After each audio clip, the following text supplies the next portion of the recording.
ছেলে মানুষ বাসায় না থাকলে সত্যিকার কথা রান্না করার কোনো মানে ইচ্ছা এনার্জি কোনো কিছুই থাকে না, মনে হয় পয়রা পয়রা ঘুমাই, রান্না করার কোনো দরকার নাই। তো আমার হাজব্যান্ড কালকে থেকে বাসায় নাই, কালকে সন্ধ্যাবেলা গেছে, এখন দুপুর হয়ে গেছে, ও আসে নাই, তার নাকি কাজ।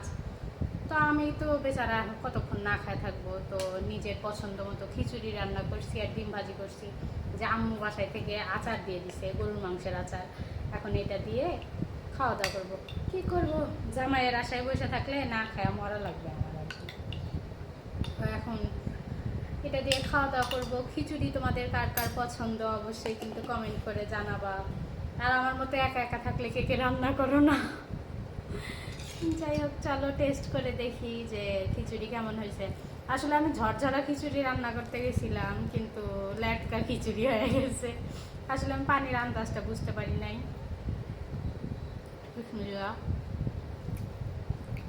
না, মজাই হয়েছে, কিন্তু আচার দিয়ে আরও মজা লাগতেছে। ডিম ভাজি করছি, খিচুড়ির সাথে আমার ডিম ভাজি হইলে আর কিছুই লাগে না। যদি জামাই বাসায় আসতো তাহলে মাংস রান্না করতাম, যেহেতু আসে নাই, নিজের জন্য এত পরিশ্রম করতে পারবো না ভাই।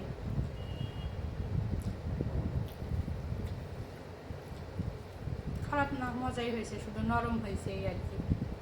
তবে নরম খিচুড়ি আমার আবার অনেক বেশি পছন্দ। আমার দাদি নরম খিচুড়ি রান্না করে, অনেক বেশি মজা হয়।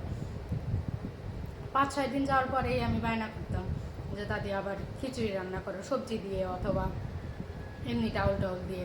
আমার বেশ ভালোই লাগে।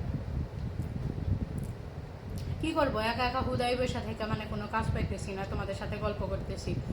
তো তোমরা আমার কাছে কি কি জানতে চাও সব কমেন্ট করে জানাবা, তোমাদের কমেন্টের অ্যান্সার দিব, নইলে আমি একা একা কার সাথে কত গল্প করবো বলো।